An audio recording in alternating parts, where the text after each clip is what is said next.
क्या नई टिहरी की तर्ज पर नया जोशीमठ बसाएगी सरकार?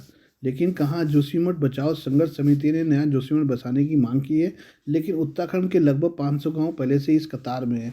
जोशीमठ के भविष्य को लेकर अटकलों का दौर जारी है। जोशीमठ बचेगा या नहीं, इस पर अभी तक सरकार ने स्पष्ट तौर पर नहीं कहा है, लेकिन राज्य के मुख्य सचिव एस संधू ने इसे मानव जनित आपदा की बजाय प्राकृतिक आपदा ठहराया है। हालांकि उनका कहना है कि अभी सरकार द्वारा गठित विशेषज्ञों की रिपोर्ट का इंतजार है। उधर जोशीमठ बचाओ संघर्ष समिति के ने नए जोशीमठ की मांग की है। समिति के संयोजक अतुल सती ने एक बयान में कहा कि उनकी मांग है कि सरकार नया जोशीमठ बनाए, लेकिन नए जोशीमठ के लिए विशेषज्ञों का एक पैनल बनाए जो उस जगह की तलाश करे जहां जोशीमठ के लोगों को एक साथ बसाया जा सके। नया जोशीमठ ऐसी जगह पर हो जो कम से कम इतना सुरक्षित हो कि 100 साल तक उसे कोई नुकसान ना हो। साथ ही नए शहर की धारण क्षमता का भी विस्तृत अध्ययन हो। निर्माण कार्यों के लिए सख्त कानून और उनकी अनुपालना हो। वहाँ किसी तरह के भारी निर्माण की इजाज़त न दी जाए। उन्होंने लोगों को मुआवजे की भी मांग की। उनका कहना है कि प्रत्येक व्यक्ति को 1 करोड़ रुपए का मुआवजा दिया जाए। यह मुआवजा राष्ट्रीय ताप विद्युत निगम एनटीपीसी से लिया जाए। गौरतलब है कि एनटीपीसी द्वारा तपोवन विष्णुघाट जल विद्युत परियोजना का निर्माण किया जा रहा है और इसके लिए खोदी जा रही है सुरंग को जोशीमठ की वर्तमान हालत के लिए दोषी ठहराया जा रहा है। लोगों की इस तरह की मांग के बाद लगता है कि लोगों को भी भरोसा होगा कि जोशीमठ में भूधसाव की घटनाएं रुकने वाली नहीं है। भूगर्भ वैज्ञानिक भी यही आशंका पहले ही जता चुके हैं। भूवैज्ञानिक और Veer Chandra Singh Garhwali Uttarakhand university of horticulture and forestry के कॉलेज ऑफ फॉरेस्ट्री के बेसिक एवं सोशल साइंस के उपाध्याय एसपी सती पहले ही कह चुके हैं कि जोशीमठ जिन हालातों में पहुंच चुका है उसके बाद उस जगह को बचाना बहुत ही मुश्किल है। ऐसे में सरकार को पूरा ध्यान लोगों को बचाने में लगाना चाहिए और उन्हें अन्यत्र बसाने की तैयारी करनी चाहिए। सती कहते हैं कि जोशीमठ को बचाने की कवायद में काफ़ी देर हो चुकी है। दिल्ली का अब तक का सबसे सनसनीखेज मामला श्रद्धा हत्याकांड में एक बड़ी जानकारी सामने आई है। पुलिस ने श्रद्धा वालकर की 23 हड्डियों का पोस्टमार्टम विश्लेषण करवाया, जिसमें पता चला कि हड्डियों को आरी से काटा गया था। इस मामले में दिल्ली पुलिस जनवरी के आखिरी हफ्ते में साकेत कोर्ट में चार्जशीट दाखिल कर सकती है। पुलिस के मुताबिक श्रद्धा की हड्डियों में भी इसी प्रकार के निशान पाए गए हैं। ऐसे में डॉक्टरों ने सभी हड्डियों का विश्लेषण करने के बाद माना है कि पूरा शव आरी से ही काटा गया है। बता दें कि इससे पहले पुलिस ने महरली और गुरुग्राम में अलग अलग जगह से बरामद की गई हड्डियों का डीएनए भी करवाया, जिसमें इन हड्डियों की डीएनए रिपोर्ट का श्रद्धा के पिता के डीएनए से मैच भी हो गया है। पुलिस के मुताबिक फ्लैट में मिले खून के धब्बों के डीएनए से भी हड्डियों के डीएनए को मैच कराया गया था। गौरतलब है कि आफताब ने 10 मई को लिव इन पार्टनर श्रद्धा की हत्या कर दी थी। इसके बाद उसने अगले 2 दिनों तक शव के आरी के साथ 35 टुकड़े किए और फिर लगातार अगले 18 दिनों में उसने अलग अलग स्थानों पर शव के टुकड़ों को फेंक दिया। इस मामले में आरोपी आफताब को पुलिस ने 26 नवंबर को गिरफ्तार किया था। तब से वो न्यायिक हिरासत में है।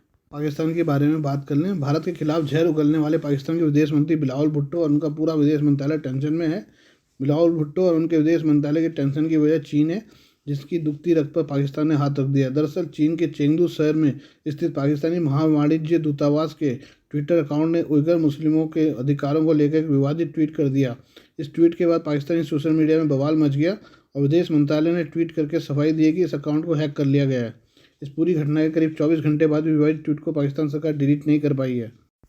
चेंगडू के पाकिस्तानी महावाणिज्य दूतावास की ओर से किए गए ट्वीट पर कहा गया कि पाकिस्तान का विदेश मंत्रालय बाढ़ पुनर्निर्माण को भेजी गई मदद के लिए चीन का शुक्रगुजार है। दोनों देश उइगर समुदाय के अधिकारों और स्वतंत्रता समेत आपसी हितों के मुद्दे पर मिलकर काम करेंगे। असल में चीन लाखों उइगर मुस्लिमों को कैद करके नरक जैसी जिंदगी जीने को मजबूर किए हुए है। इसको लेकर पूरी दुनिया चीन की कड़ी आलोचना करती रहती है। यही नहीं, अमेरिका समेत कई देशों ने उइगरों पर अत्याचार को देखते हुए चीन के खिलाफ कई प्रतिबंध लगा रखे हैं। जैसे चीन के लिए उइगरों का मुद्दा बहुत ही संवेदनशील है। जहां उइगर मुस्लिमों के अत्याचार की आवाज़ उठाती रही है, वहीं खुद को मुस्लिमों का रहनुमा कहने वाले पाकिस्तान चुप्पी साधे रहते हैं। चीन के कर्ज तले दबा पाकिस्तान एक शब्द भी उइगर मुस्लिमों के खिलाफ नहीं बोलता है। इमरान खान के पीएम रहने के दौरान जब उनसे उइगर मुस्लिमों का सवाल पूछा गया तो वो पूरी तरह से कन्नी काट गए थे। इसी वजह से इस ट्वीट के बाद पाकिस्तानी विदेश मंत्रालय में हड़कंप मच गया है।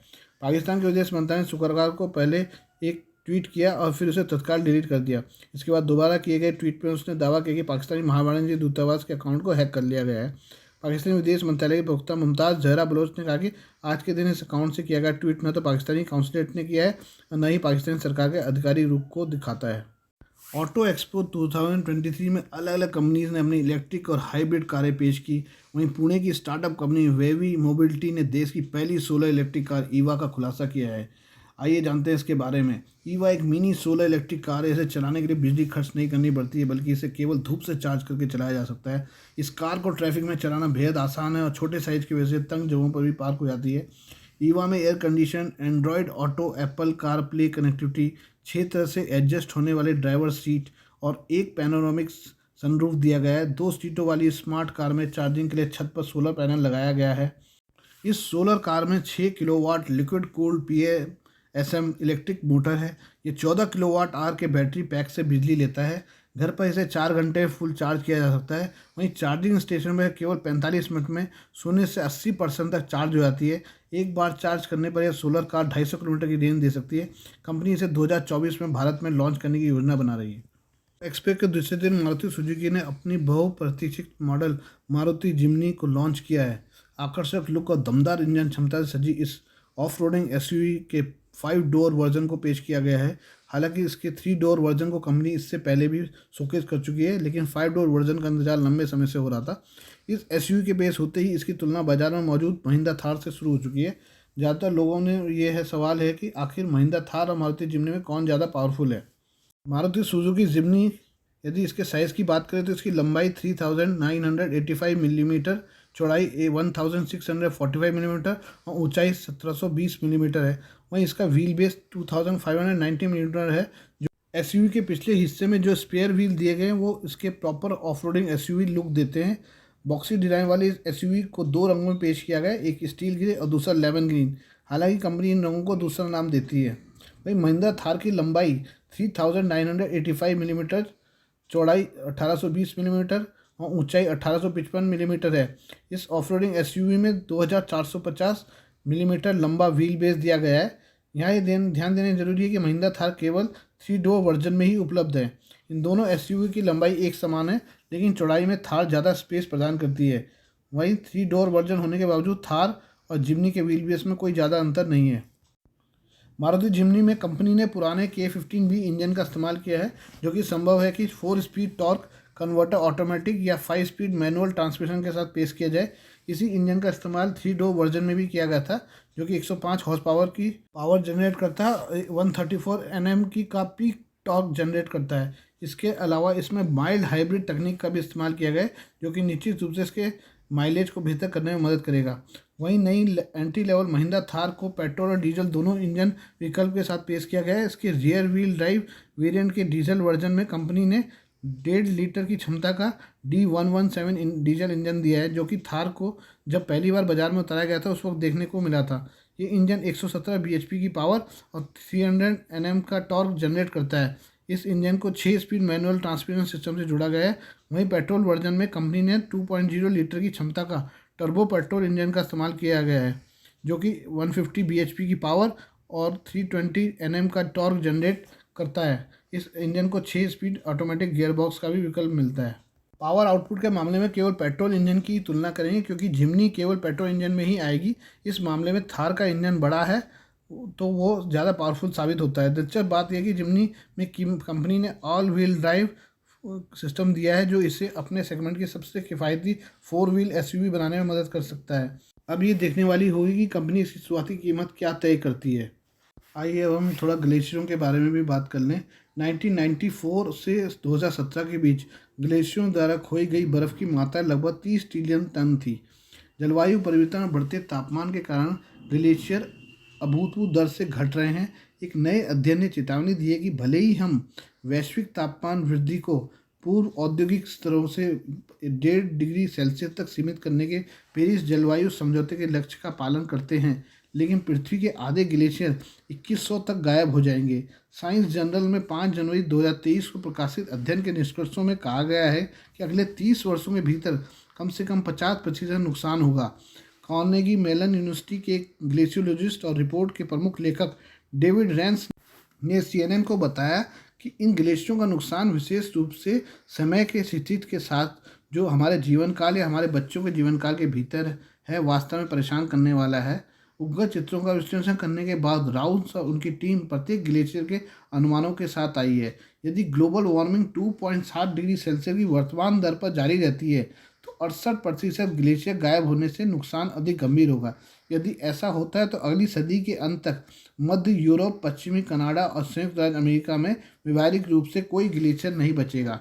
शोधकर्ताओं ने कहा है कि इनमें से कुछ ग्लेशियरों को ग्लोबल वार्मिंग को कम करके विलुप्त होने से बचाया जा सकता है। अध्ययन के सह लेखक ओस्लो विश्वविद्यालय और यूनिवर्सिटी ऑफ अलास्का फेयरबैक्स के रेजिन हॉक ने एएफपी को बताया कि हर डिग्री वृद्धि अधिक पिघल और नुकसान पैदा करती है। ग्लेशियर के नुकसान के प्रभाव पहले की तुलना में अधिक गंभीर हैं। ग्लेशियर जो पृथ्वी के ताजे पानी का 70% हिस्सा रखते हैं, वर्तमान में ग्रह के भूमि क्षेत्र का लगभग 10% हिस्सा घेरते हैं। पिघलने वाले ग्लेशियर समुद्र के स्तर को नाटकीय रूप से बढ़ाते हैं, 2 अरब लोगों की को पानी तक पहुंच को खतरे में डालते हैं और प्राकृतिक आपदाओं, बाढ़ जैसी चरम मौसम की घटनाओं को जोखिम को भी बढ़ाते हैं। शोधकर्ताओं ने बताया है कि वैश्विक तापमान 1.5 डिग्री सेल्सियस से अधिक बढ़ने के कारण तेजी से बढ़ रहा ग्लेशियरों का नुकसान इन पर्वतीय क्षेत्रों में ग्लेशियरों को संरक्षित करने के लिए अधिक महत्वाकांक्षी जलवायु प्रतिज्ञाओं को स्थापित करने की आवश्यकता पर बल देता है। 1994-2017 के बीच ग्लेशियरों द्वारा खोई गई बर्फ की मात्रा लगभग 30 ट्रिलियन टन थी और अब वे हर साल 1.2 ट्रिलियन टन की गति से पिघल रहे हैं। जनरल नेचर में प्रकाशित एक अन्य अध्ययन के अनुसार 2000 और 2019 के बीच वैश्विक समुद्र स्तर में 21% की वृद्धि हुई है। यह पूरी तरह से ग्लेशियरों और बर्फ की चादरों के पिघलने के कारण हुआ है। गोल्ड रेट आज का इस प्रकार से है। 22 कैरेट गोल्ड जो है वो 10 ग्राम का 52,000 रुपये पे है और 24 कैरेट गोल्ड रेट जो है वो 10 ग्राम का 56,730 रुपये है।